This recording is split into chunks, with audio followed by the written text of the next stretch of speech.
우리의 신앙은 항상 물음을 필요로 합니다. 우리가 자칫하면 신앙에 대한 물음은 믿음이 없는 것이라고 생각할 수가 있습니다. 그래서 괜히 따지고 질문하지 말고 그냥 무턱대고 믿는 것이 믿음이라고 생각할 수가 있습니다. 물론 우리가 믿다 보면 이성적으로 받아들이지 않는 것들이 많이 있어요. 예수님에 대해서, 천국에 대해서, 구원에 대해서, 어떤 영적인 진리에 대한 것들은 눈으로 보거나 확인할 수 있는 것이 아니기 때문에 이것은 가슴을 열고 받아들여야 된다는 거죠. 그러나 우리가 어떻게 그리스도를 믿고 따라가야 되는지에 대해서는 질문해 보아야 된다는 거예요. 그렇지 않으면 아무런 생각 없이 교회를 다니기가 쉽다는 거예요. 사실 우리의 삶의 세계 속에서는 많은 전제, 선지식, 의견들을 가지고 있는데 그 가운데 많은 것들이 틀릴 수도 있다는 거예요. 내가 정말 옳다고 생각했는데 그렇지 않은 것들, 우리는 그것을 믿고 안다고 생각하며 살아갈 수가 있다는 거죠. 그래서 신앙을 자꾸 물어보고 점검해 보아야 된다는 거예요. 이 물음이 없으면 신앙생활을 열심히 했는데 잘못된 방향으로 나아갈 수가 있고요, 아니면 타성해졌거나 형식적으로 가기가 쉽다는 거죠. 여러분, 오늘 교회 왜 나오셨어요? 예배드리러 나왔죠. 근데 예배도 자주 드리다 보면 아무런 의미나 기대감 없이 나오기가 쉽다는 거예요. 그냥 주일이니까, 내가 교회에 가야 되니까, 내가 예배를 드려야 되니까, 이런 것들이 반복이 되면서 타성해졌게 되는 거예요. 그래서 행위에 대해서 아무런 의미 없이 기계적으로 행하는 매너리즘에 빠질 수가 있다는 거예요. 그래서 물음이 필요해요. 나는 오늘 예배를 왜 드리는가? 나는 왜 봉사를 해야 되는가? 나는 왜 예수를 믿는 것일까? 이런 물음이 없잖아요. 주님을 잘못 따라가거나 잘 믿지 못하고, 우리가 하는 예배도 봉사도 예수 믿는 것조차도 형식에 치우치고 타성에 젖을 수가 있다는 거예요. 그래서 우리는 우리의 삶의 모든 행위에 대해서 물음을 가져봐야 되는데, 저는 이런 질문을 해보고 싶어요. 나는 진짜 성도인가? 성도도 진짜가 있고 가짜가 있을까요? 성경을 보면 알곡이 있고 가라지가 있다라고 이야기하고 한 곳에 같이 있다라고 이야기하고 있거든요. 나는 정말 진짜 성도일까? 나의 직분을 떠나가지고 내가 진짜 성도로, 그리스도인으로 살아가고 있는 것인가? 우리들은 이런 기본적인 질문은 하지 않아요. 그냥 교회에 등록하고 꾸준하게 다니면 나는 성도라고 생각하며 산다는 거예요. 그러나 그렇지 않다는 거예요. 우리가 정말 성도라면 내가 정말 성도답게 살아가고 있는가를 생각해 보아야 된다는 거예요. 나는 정말 그런 삶을 살아가고 있는가? 우리는 성도라는 말을 너무 쉽게 하죠. 여러분, 성직자라는 말 들어보셨습니까? 요즘은 목회자들에게 성직자라는 말을 잘 안 쓰거든요. 그런데 성직자 그러면 무언가 구별되고 뭔가 거룩한 사람, 이렇게 여기고 있다고요.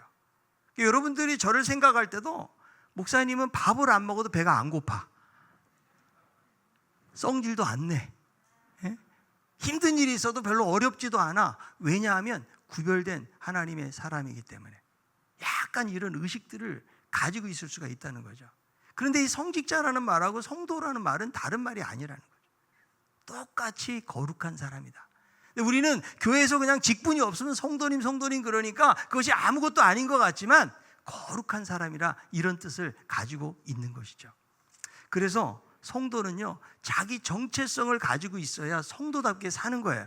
그런데 이 고린도 교회 성도들 보니까 성도답게 살지 못하고 있는 거죠. 그러니까 이 사도 바울이 고린도 교회 성도들이 어떻게 하면 죄악 가운데서 영적인 순결을 지키면서 살고 바른 삶을 살 수 있을까? 그것이 너무나 안타까운 마음이었던 거예요. 그런데 이 고린도 교회에서 들려오는 소식들은 좋은 소식이 아니었다는 거죠. 이 고린도 교회는 구변과 지식과 그리고 그리스도의 증거가 있었고 그리스도 재림에 대한 사상도 있었고요, 모든 은사에 너무나 부족함이 없이 풍성하게 받은 교회였어요. 그런데 이들이 하나님의 은혜를 사용하지 못하고 분파를 만들어서 분열을 일삼는 무질서한 교회가 되었다. 그리고 교회 안에 세속의 물결이 들어와 가지고 성도들이 영적인 순결을 지키지 못하는 그런 교회였던 것을 보게 됩니다. 그래서 사도 바울이 가슴 메이는 권고를 하면서 이 본문을 통해서 성도들이 어떻게 살아가야 될지에 대해서 말씀해주고 있는데, 저는 이 말씀을 통해서 성도로서 어떤 물음을 가지고 살아가야 되는지를 생각해 보려고 합니다. 첫째는, 성도는 내가 죄를 해결하고 있는지에 대한 물음을 해봐야 된다는 거예요.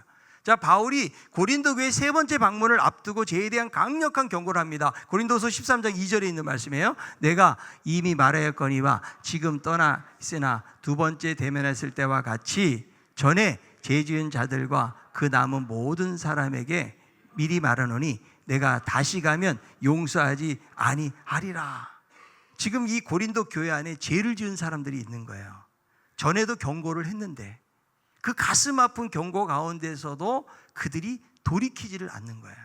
그래서 내가 이번에 가게 되면은 절대로 용서하지 않겠다. 지금 이런 고백을 하고 있는 것이죠. 이 고린도 교회 성도들은 사도 바울의 이 목회자의 반복적인 그런 경고에도 불구하고 귀를 기울이지 않아요. 우리가 지난달 에레미야서를 가지고 새벽에 새벽기도 본문으로 큐티도 하고 말씀도 들었는데, 에레미야가 40년 동안 사역을 합니다. 근데 그는 눈물의 선지자예요. 왜냐하면 말씀을 전해도 백성들이 듣지를 않아요. 그래서 결국은 유다가 멸망하게 되는 그 사건까지 우리가 보게 되는데요. 하나님을 떠난 사람들, 하나님을 사랑하지 않잖아요. 하나님의 말씀이 들리지를 않아요. 전혀 들으려고 하지 않는다는 거예요. 과거에 제가 불교학을 배웠던 그 교수님이 절에서 수십 년 동안 주지승했어요. 불교 대학에서 교수고 상당히 높은 위치까지 올라간 분인데, 이분이 절에서 성경책을 보다가 예수님 믿게 된 거예요. 그리고 나서 이제 목회를 해보니까 불교인들은 순종을 너무 잘한대. 헌금하라는 말 안 해도 헌금을 한대. 그런데 이 기독교인들은 너무 말이 많다는 거예요. 뭐 하라고 그러면 시비 걸고 딴지 걸고 거기에 불순종하는 사람이 너무 많다라는 그런 고백하는 것을 들어보았는데요. 지금 바울은 성도들이 죄에서 돌이키지 않고 듣지 않으니까 이런 경고를 수차례 하는 거예요. 왜 그 사랑하는 성도들에게 내가 다시는 용서하지 않겠다 이런 말을 하고 있는 것일까요? 바울의 복음을 들었던 성도들이 영적 순결을 지키지 못하고 마치 세상 사람들처럼 안타깝게 살아가는 그 모습이 너무나 가슴이 아픈 거예요. 그래서 바울은 두려움마저 들었다라고 고백해요. 고린도서 12장 21절이에요. 또 내가 다시 갈 때에 하나님이 나를 너희 앞에서 낮추실까 두려워하고, 또 내가 전에 죄를 지은 여러 사람의 그 행한 바 더러움과 음란함과 호색함을 회개하지 아니함 때문에 슬퍼할까 두려워하노라. 지금 바울의 두려움은 고난당하는 것이 아니에요. 핍박당하고 고통당하는 게 두려움이 아니라는 거예요. 그의 두려움은 고린도 교회 성도들이 하나님이 원하시는 삶의 모습으로 살지 못하는 거예요. 그들이 죄악 가운데 방황하고 나오지 못해요. 죄를 짓고도 회개하지 않는 거예요. 영적으로 잘못되는데도 안타까워하지 않는 모습 때문에 바울이 두려운 거예요. 그래서 이 죄의 문제가 빨리 해결되어야 바울은 기쁨으로 만날 수 있기 때문에 이 서신을 보내고 있는 것이죠. 여러분, 성도는요 무엇보다도 죄의 문제를 해결해야 돼요. 성도라는 말은요 거룩한 사람, 죄와는 결코 어울릴 수가 없는 사람이죠. 자, 옆에 있는 분에게 당신은 거룩한 사람입니다. 그런데 솔직히 우리가 거룩합니까? 성도가 죄를 안 짓고 산다는 말이 아니에요. 우리들도 무수하게 넘어지고 죄를 짓고 실수를 하고 반복적으로 이렇게 살아가는 우리의 모습이에요. 그런데 하나님이 죄를 해결하는 방법을 가르치셨는데 바로 회개라는 통로라는 거예요. 여러분, 이게 회개가 있다는 게 얼마나 감사한지 몰라요. 우리가 어떻게 완벽한 삶을 살 수가 있겠어요? 우리들도 얼마든지 실수하고 넘어지고 죄를 짓는데 세상에는 이거를 해결할 방법이 없다고요. 내가 착한 일 많이 한다고 우리 죄가 다 용서됩니까? 그렇지 않아요. 감옥에 들어왔다고 여러분 죄가 해결되는 것도 아니죠. 하나님이 회개의 통로를 주셨다. 그런데 성도가 거룩한 삶을 살아야 되는데 회개하지 않는 것이 문제라는 거예요. 감리교의 창시자였던 웨슬리가 고급 관료들하고 귀족들 앞에서 죄에 대해서 경고하는 설교를 한 거예요. 예배가 끝나자 한 사람이 다가서 말을 합니다. 오늘 설교는 거리에 있는 불황자들이 들어야 될 설교이군요. 자기에게 적용하지 않는다는 거예요. 우리는 죄에 대한 설교하죠. 교회의 문제를 일으킨 사람, 사회적으로 어떤 문제를 일으킨 사람들, 그 사람들에게 필요한 말로 생각하지 나는 전혀 해당 사항이 없는 것처럼 여길 때가 많이 있다는 거예요. 그런데 이 죄라는 원래 의미는 무엇인지 아세요? 표적을 빗나가다예요. 그러니까 하나님의 말씀의 표준에 다다르지 못하면 그것이 죄가 되는 거예요. 여러분, 구약에서는 살인하지 말라고 그랬잖아요. 사람 안 죽이면 돼요. 계명에 어긋나지 않아요. 그러나 신약은 달라요. 자, 신약은 살인을 이렇게 설명합니다. 요한일서 3장 15절. 그 형제를 미워하는 자마다 살인하는 자니 살인하는 자마다 영생이 그 속에 거하지 아니하는 것을 너희가 아는 바라. 형제를 미워하는 자보다 뭐 하는 자다? 우리는 한 사람도 살인 안 한 사람이 없는 거예요. 예? 남편이 너무 미워요. 야, 그래도 미워하면 안 되지. 살인 미수예요, 그게. 음욕을 품고 여자를 보면 간음한 거다. 그러니까 여러분, 예수님의 말씀의 기준이 얼마나 완벽한지 모른다는 거죠. 성 어거스틴은 고백론에서 이렇게 말합니다. 악한 일을 할 때 악한 일을 하도록 자극한 동기는 바로 악한 의지였습니다. 그것은 더러운 것이지만 나는 그것을 사랑했습니다. 나는 나를 망치는 것을 사랑했습니다. 나의 나쁜 짓을 사랑했습니다. 그 나쁜 짓으로 무엇을 얻어서가 아니고 그 나쁜 짓 자체를 사랑한 것입니다. 우리들도 회개를 해야 돼요. 무엇을 회개하는가? 죄에 대한 행동뿐만 아니라 죄 자체를 회개해야 돼요. 자, 종교적인 사람들은 죄에 대해서 회개하지만 진정한 신앙은요, 죄뿐만 아니라 자신의 의에 대해서도 회개해야 돼요. 왜냐하면 나의 의가 높아질수록 회개의 깊이가 떨어지기 때문에 그런 거예요. 자, 교회를 다니는 사람들이요, 우리 중에 세상에서 뭐 악한 짓을 막 저지르고 이렇게 나온 사람 별로 없을 거예요. 대부분 그래도 양심 지키고, 아, 내가 예수 믿는 사람으로 좀 잘 살아야지, 이렇게 하고 사는 사람들이거든요. 그러니까 막상 회개하라고 그러면요, 회개할 거리가 없다는 거예요. 그래서 교회를 오래 성실하게 다닌 사람일수록 마음속 깊은 곳에 의인의식이 싹트고 있는 거예요. 영적으로 둔감해져서 하나님 앞에서 스스로를 의롭게 여기는데, 여러분, 성경에서 바리새인이 회개하는 거 보셨어요? 바리새인들은 얼마나 열심히 삽니까? 그런데 바리새인 중에 어떤 누구도 회개하는 모습은 찾기가 어려워요. 기도로 자랑할 뿐이지. 우리의 의가 아무리 깨끗할지라도 주님 앞에서는 더러운 의일 뿐이라는 거예요. 이사야 64장 6절에 이렇게 말씀합니다. 무릇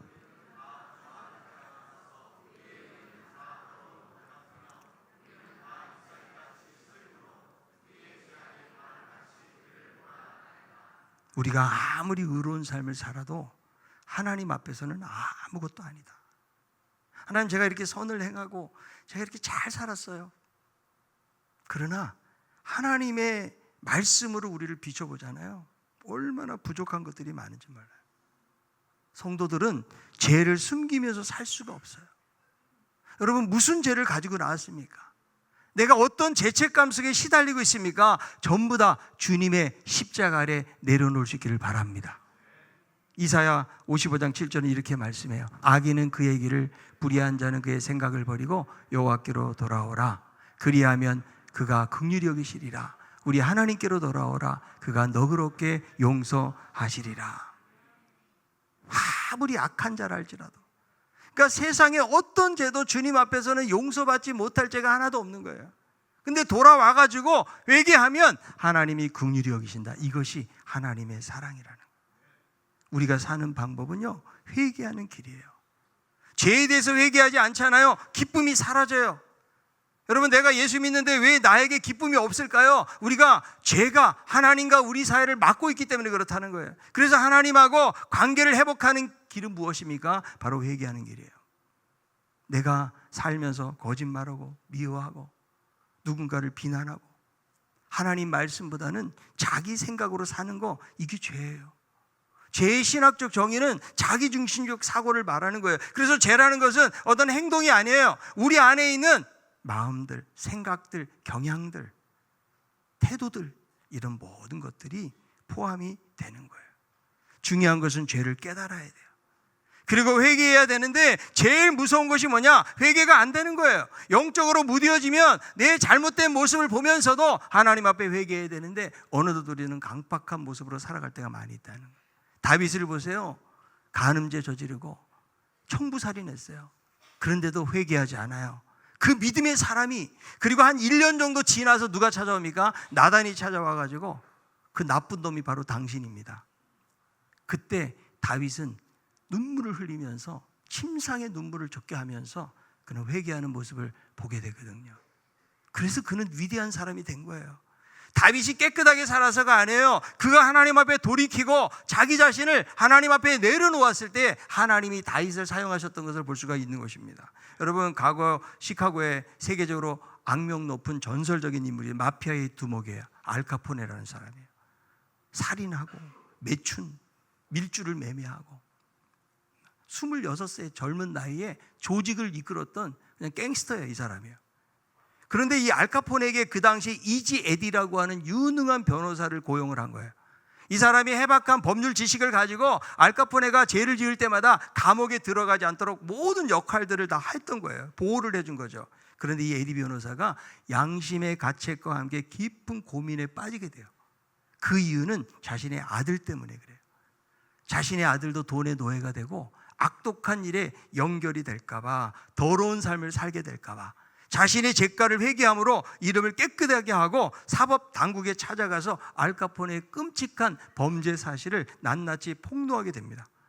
결국 총알 세례로 죽게 됩니다. 그런데 그의 주머니 속에서 십자가가 발견되어지고, 그리고 인생 헛되이 보내지 말고 믿음의 자리에 있어야 된다는 시 한 편이 발견이 되는데, 자, 정작 알카포네는 미 정부가 자신을 감옥에 넣는 것을 비난하고 극악무도한 일을 하고도 자기는 사회를 위해서 일했다라고 그렇게 주장했던 것을 볼 수가 있어요. 여러분, 회개 없이 우리는 진정한 성도일 수 없다. 저는 목회를 더해 갈수록요, 참 하나님 앞에 점점 두려운 마음들이 더 드는 것 같아요. 제가 뭐 딴청을 하고 딴 데 신경 쓰고 살지 않아요. 나름대로 제 목회를 위해서 저 성실히 달려왔다고 생각을 해요.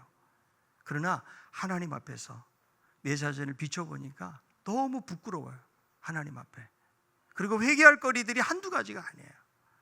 겉으로 볼 때는 사람들이 뭐 그런 말 하는 사람은 없어요. 그러나 내 자신이 하나님 앞에 비춰봤을 때, 야, 내가 이걸 돌이키고 하나님께서 나에게 맡겨주신 시간들 속에서 내가 더 최선을 다해야겠구나, 이런 생각을 하게 되어지는 거예요. 여러분, 우리들이 똑바로 걷는 것 같아도요, 마치 바다에 있는 개처럼 그냥 똑바로 걷는데 옆으로 걷는 거죠. 우리의 삶이 그럴 수 있다는 거예요. 우리는 날마다 우리의 삶에 대해서 고백하고 나아가야 돼요. 자, 요한일서 1장 9절에 이렇게 말씀해요. 만일 우리가 우리 죄를 자백하면 그는 미쁘시고 의로사 우리 죄를 사하시며 우리를 모든 불에서 깨끗하게 하실 것이요, 그랬죠. 예. 그래서 회개는 주님께로 나아가는 문이 되는 거예요. 예. 회개하지 않으면 우리 안에, 여러분, 무거움이 있어요. 자유함이 사라져요. 예수님이 왜 십자가 죽으셨습니까? 우리의 죄를 용서해 주기 위해서. 대가지를 하셨기 때문에 약해지신 거예요. 그러나 부활하심으로 다시 살아나셨기 때문에 우리들도 죄 가운데 있는 우리들 회개하고 나아갈 때 주님이 우리 죄를 씻어주시고 사죄의 놀라운 은총을 우리 가운데 부어주실 줄로 믿습니다. 내가 예수 믿으면 왜 기뻐질까요? 바로 죄의 문제가 해결되니까 그래요. 해결되는 방법은 뭐예요? 이미 목욕한 자들은 날마다 손발을 씻으라. 주님 앞에, 하나님, 회개의 영을 나에게 부어주세요. 내가 깨닫지 못하고 내 마음이 이렇게 강팍해지고 영적으로 무뎌져서 하나님 앞에 내가 회개하지 못하고 살아가는 나의 삶의 모습을 용서하여 주옵소서. 여러분, 최근에 기도하면서 정말 간절하게 회개도 해본 적 있으세요? 저도 회개가 자꾸 사라져요. 하나님 앞에 기도의 제목은 많은데 하나님 앞에 돌이키고 내가 어떻게 살아야겠다라는 그런 제목들이 자꾸 사라지고 그냥 내가 원하는 것들, 내가 필요한 것들, 이것만 구하는 나의 모습을 발견하거든요. 여러분, 정말 주님께 나아가는 길은 회개의 길로 나아간다는 사실을 기억하면서 죄의 문제를 해결하였는가, 첫 번째 물음이에요. 두 번째는 뭐냐면 주님이 내 안에 계신지에 대한 물음이에요. 자, 바울이 죄의 문제를 경고하면서 정말 너희 안에 주님이 계시냐고 물어봐요. 정말 너희가 성도면 그렇게 살 수 없다는 거예요. 너희 안에 예수님이 계시는데 어떻게 그 죄의 문제를 해결하지 않고 살 수 있느냐, 이렇게 질문하는 거예요. 자, 고린도서 13장 5절에 있는 말씀 읽어봅니다.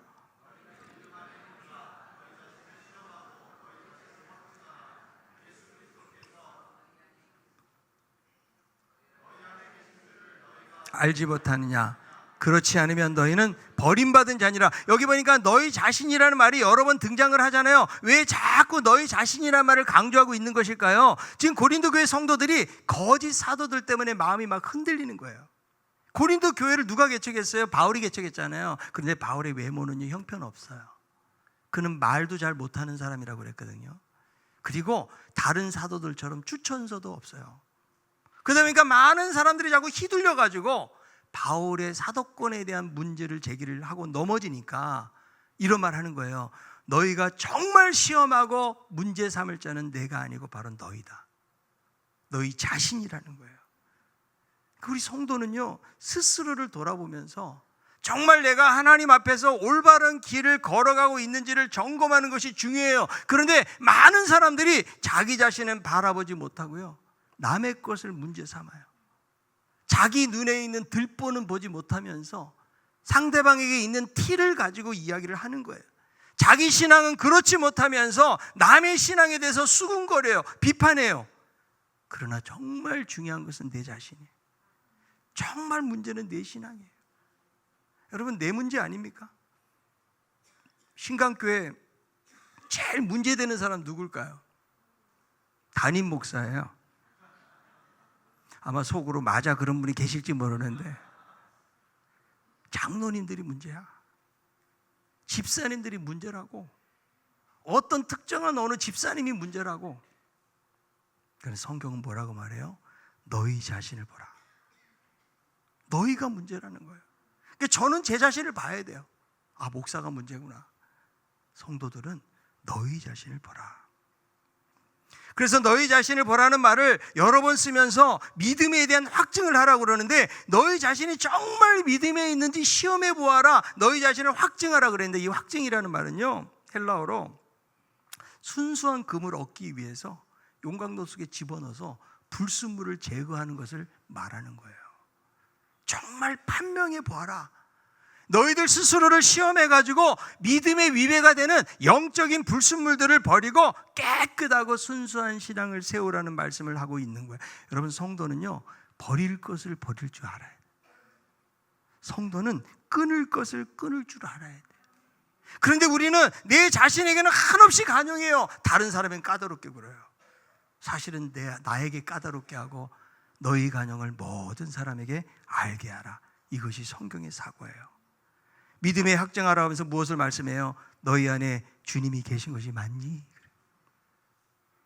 내치 갔을 때 강의 중에 한 그런 간증이 나와요. 한 집사님이 담배를 끊고 싶어가지고 아무리 끊으려고 해도 끊어지지 않는 거죠.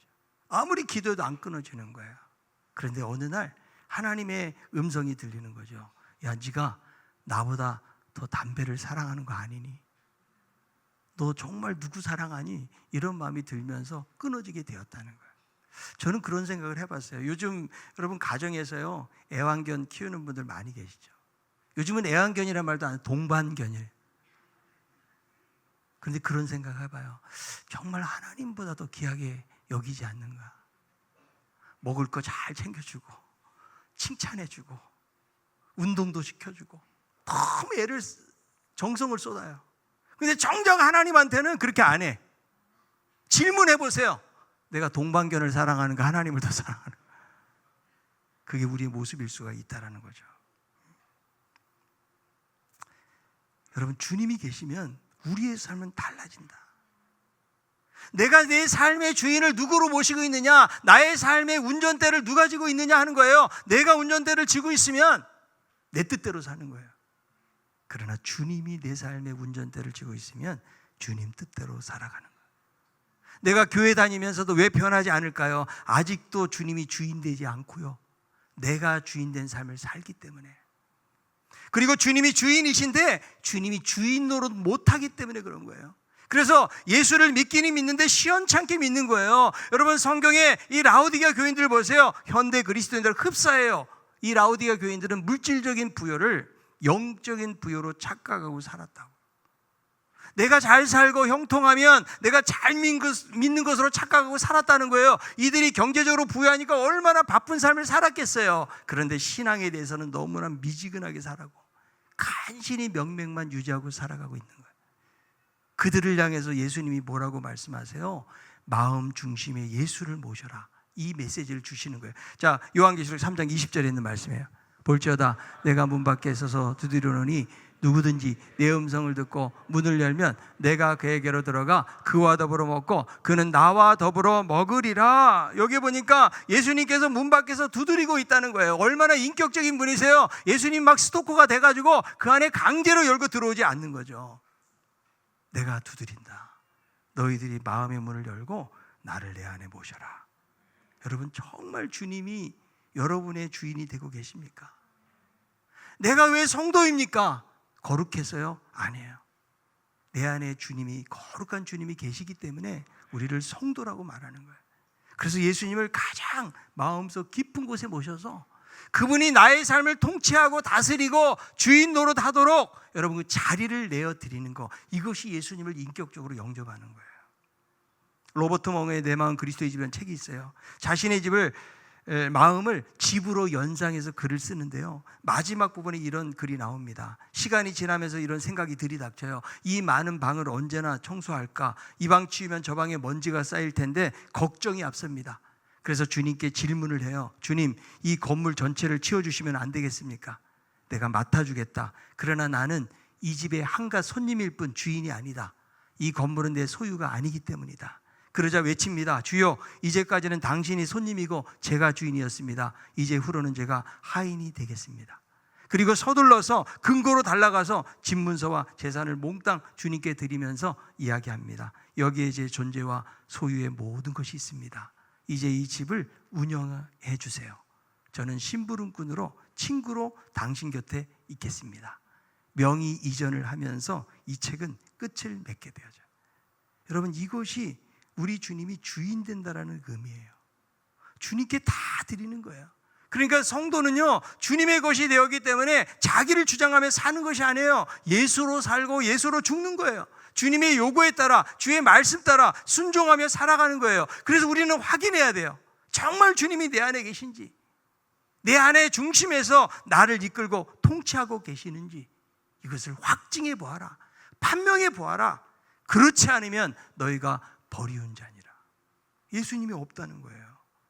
오늘 이 말씀을 통해서 진정한 성도는 예수 그리스도를 내 마음 중심에 모시고 살아간다는 사실을 기억할 수 있기를 바랍니다. 마지막 세 번째는 무엇을 위한 삶을 살고 있느냐 하는 물음이에요. 바울의 처신과 행동은요, 자신을 세우기 위한 것이 아니었어요. 명예회복이나 사도권을 세우는 것도 아니에요. 거짓 사도들처럼 인기나 물질을 위해서도 아니었어요. 어떻게 하면 고린도 교회 성도들의 신앙이 회복될 수 있을까? 바로 설 수 있을까?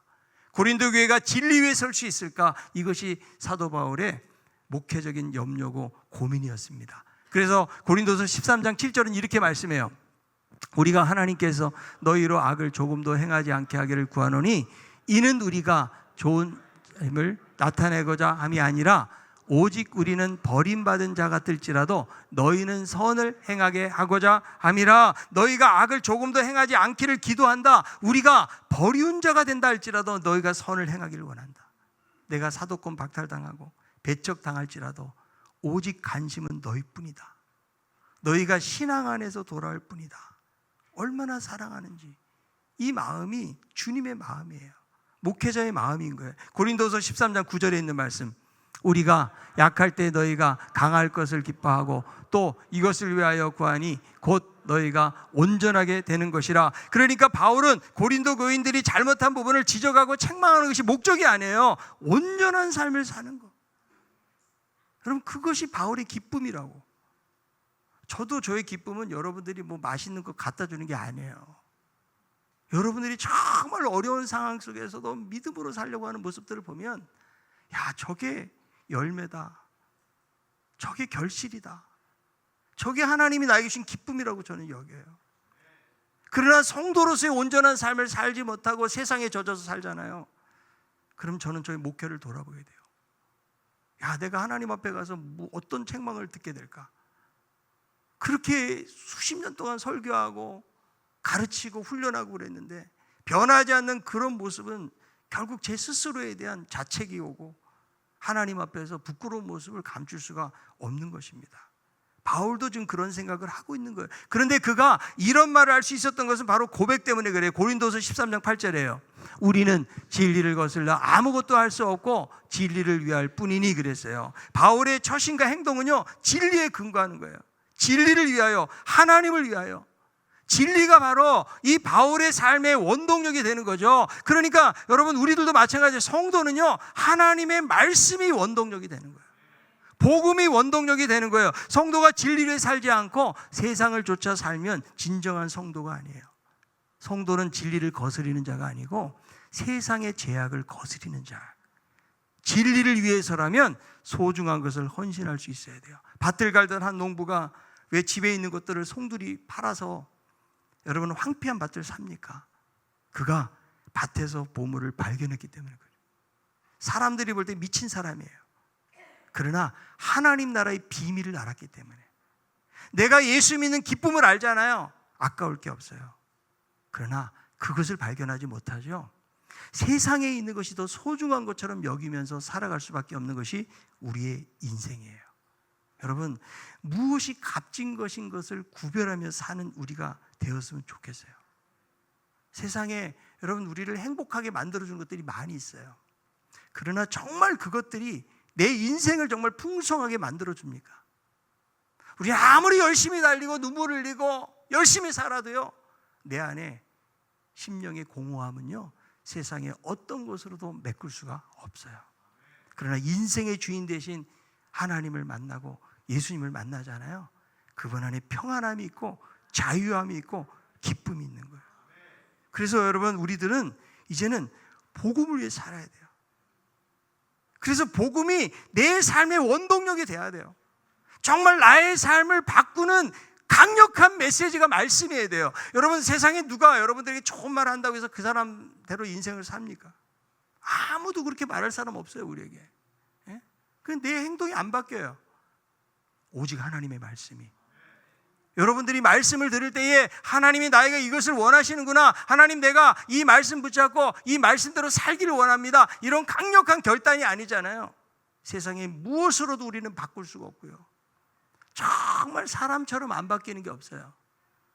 우리를 바꾸는 것은 하나님의 말씀이 바꾸기 때문에 우리는 진리를 거스릴 수 없고 진리를 위한 삶을 살 뿐이라고 고백하게 되는 거예요. 저는 또 한 번의 질문을 합니다. 나는 교인인가? 나는 성도인가? 명목상의 교인처럼 살지 마시고요. 예수 믿으려면 제대로 믿어야 돼요. 그냥 교회만 나온다고 성도가 되는 것이 아니고 끊임없는 신앙에 질문하지 않으면 아무리 많은 사람 모여도 소용없어요. 정말 알고 신자로 하나님이 기뻐하는 사람으로 이렇게 세워져 가는 것을 하나님 기뻐하시죠. 오직 한 사람이에요, 하나님은요. 많은 사람 모였다고 거기에 여러분 우리가 눈 돌릴 것이 없어요. 정말 내가 하나님 앞에서 온전한 성도의 삶을 살아가는가, 죄의 문제를 해결하고 예수 그리스도가 내 안에 중심에 계시고 그리고 진리를 위한 삶을 살고 있는가, 이런 신앙의 질문을 통해서 하나님이 기뻐하시는 건강한 하나님의 성도로 살아가는 우리 모두가 다 될 수 있기를 바랍니다. 말씀 앞에서 우리가 하나님을 경외하며 믿음으로 살기 원합니다. 고백하고 나아가기 원합니다.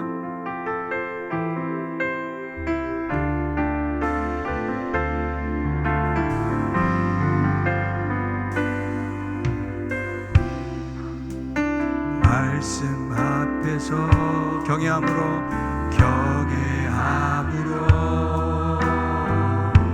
주께 홀로 섭니다. 생명의 말씀 읽고 순종해. 생명의 말씀 읽고 순종해. 주를 예배합니다. 주를 예배합니다. 기록된 말씀 기록된 말씀 힘이 있어서 진리로 우릴 거룩해 하며 거룩한 말씀 세세 영원히 복음이 되어 말씀하시네. 하나님 말씀에 두려워 떠는 자 그 말씀에 생명을 거는 자 한 사람 찾으시는 주님의 약속을 믿어 하나님 말씀에 인생을 거는 자 순종하며 주 따라가는 자 순종하며 주 따라가는 자 영원한 하나님 나라 이뤄갈 주의 교회여 일어나. 한번 눈을 감고 가슴에 손을 얹고 말씀 앞에서 눈을 감고 경외함으로 주께 홀로 섭니다. 주께 홀로 섭니다. 생명의 말씀 읽고 순종해. 생명의 말씀 읽고 순종해. 주를 예배합니다. 주를 예배합니다. 기록된 말씀 힘이 있어서 기록된 말씀 힘이 진리로 우리를 거룩해 하며 진리로 우리 거룩한 말씀 세세 영원히 거룩한 말씀 세세 영원히 복음이 되어 말씀하시네. 하나님 말씀에 두려워 떠는 자 그 말씀에 생명을 거는 자 그 말씀에 생명을 건 한 사람 찾으시는 한 사람 찾으신 주님의 약속을 믿어 주님의 약속을 믿어 하나님 말씀에 인생을 거는 자 인생을 거 순종하며 주 따라하는 자 순종하며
순종하는 자, 인생을 순종하며 주 따라가는 자, 순종하며 주 따라 영원한 하나님 나라, 영원한 하나님 나라. 일어날 신강교회여 일어나라.